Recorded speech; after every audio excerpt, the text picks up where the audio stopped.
Hello, this is Hui. Welcome to watch my video C++ Programming on Linux. In this short video, we are going to discuss copy and moving constructor. Here on Linux terminal, I have just created a basic C++ programming, has a main function and has one simple class called myData. And the member of my data is a string pointer, and I have one constructor which passes reference of a string, and we just allocate the memory, copy this string to this new allocated memory, and assign the memory address to the pdata, which is a string pointer, and then we print out this class construct1 create object and the memory address and the dereference of pdata. So to instantialize this object of my data, we have to do like this: my data, my object equal my data, because we need a string. Hello world, I'm here. So then in this way, we just instantialize an object called my object. So let's save this and compile this, make. So it's compiling, and let's just run. You can see we have a created object and allocated memory, the address, and the string is hello world, I'm here. Sometimes we need to save this object. We just instantialize and to another copy. So what we are going to need to do is we call the my data and call the cp object copy object equal my object.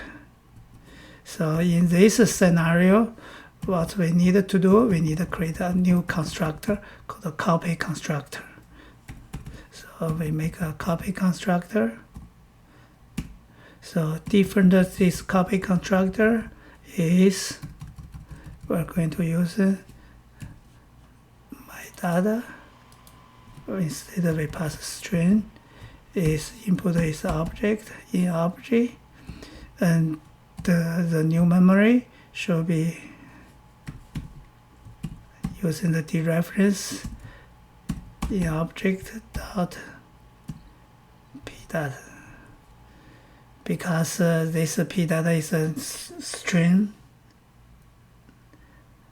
pointer of this object, which will have to create a new object and align the same string, copy this string to this new allocated memory.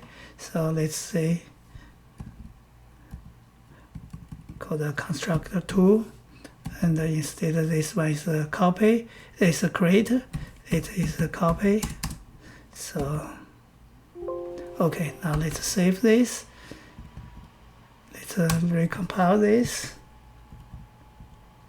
and then we run this. So you can see we have a first line, we create object, allocate the memory, and the string is hello world, and we made a copy, we allocate a new memory, and the string is hello world.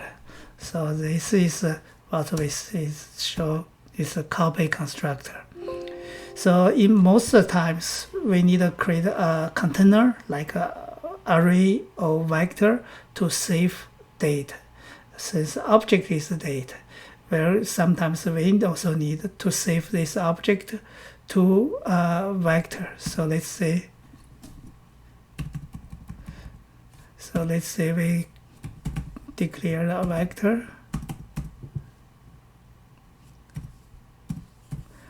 which type of this vector is my data, and call my vector,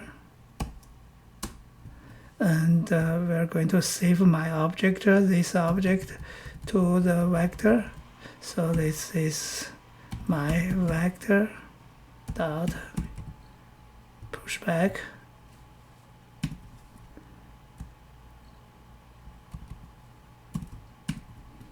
So in this case, we instantialize the object, and we just save it into the my vector. We just store the my data object. So let's see, and then let's see what's happened. So let's recompile and rerun this. So what happened when we create object instantialize, and when we push back to the vector, it make another copy, and then make call the copy constructor, and reallocate the memory, and then make a copy to this new object. So this is bad in sometimes from performance point of view, because in case you have to process 100,000 millions record, when you just push into the vector, and you need a double allocate memory and make a double the memory copy. So from logically there's nothing wrong, but performance point of view, it's duplicate allocate memory and also double make a memory copy. So in this case, we introduce a new constructor called the moving constructor. So moving constructor means we just if we already allocated memory, we just assign this memory to this new object instead of we reallocated this. So let's make a moving constructor. So the moving constructor is like this. Have to use a double end. And let's take off this const. And so this is moving constructor. We're not reallocate memory, and so we don't need to allocate memory. And we just assign the old memory already allocated from in object to this new object. And after that, we have to do is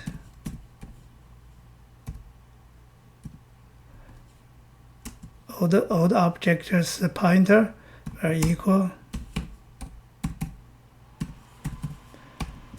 non-PTR. So instead, so when we destroy the in object, there will not affect new object. This is p data, because this object is memory allocated and has already passed to this new object. So let's call this 3. Let's call this called the moving. So and we still do the just instantialize the object and push into the vector. So let's save this, recompile this.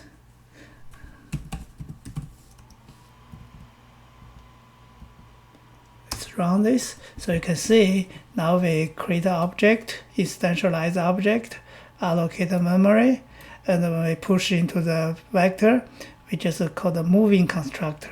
Instead of doing the memory copy, reallocate the new memory, this object's memory has already assigned to the new object, which is the same hello world I'm here to the new object.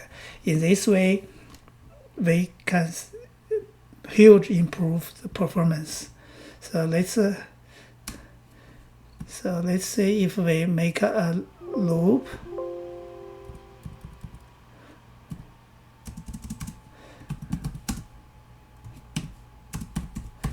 And push 10,000 object to the vector.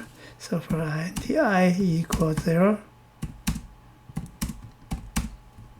10,000.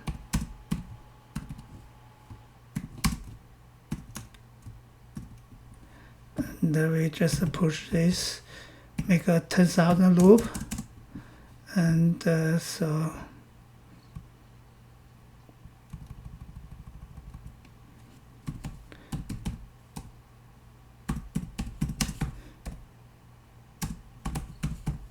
So I'm saving to the vector, and So now we try to making a time check. So in the one of previous video, we did introduce how to use a chrono clock to measure the performance. So let's do the same thing.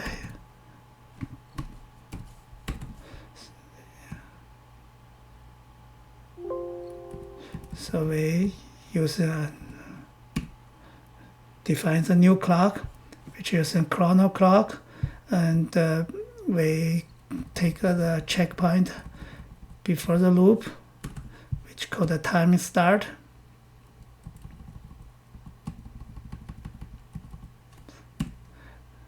And we, after loop finished, we check the time again, called the timer end. So we create a time start and a timer end. So we made a duration called the timer end, minus time start. We just converted this to the millisecond. So we print out this with moving, the running time is how many millisecond. So in this case, we just take off this one.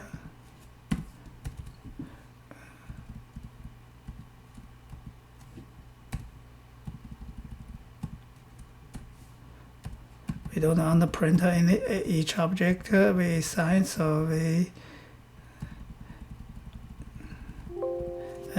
save this and make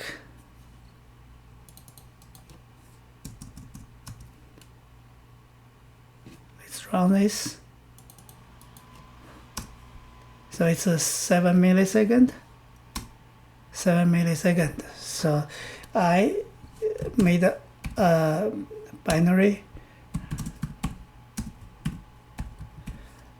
and to making two parts. One is with a copy for exactly same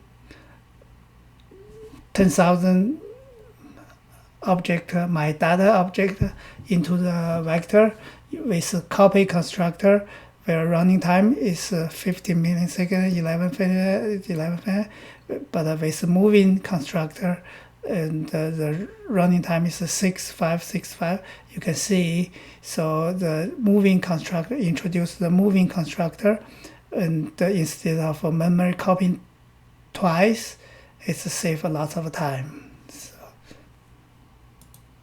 hello, this is Hui. Thanks to watch my video. Hope it's useful and enjoyable. It's going to be great to have your feedback.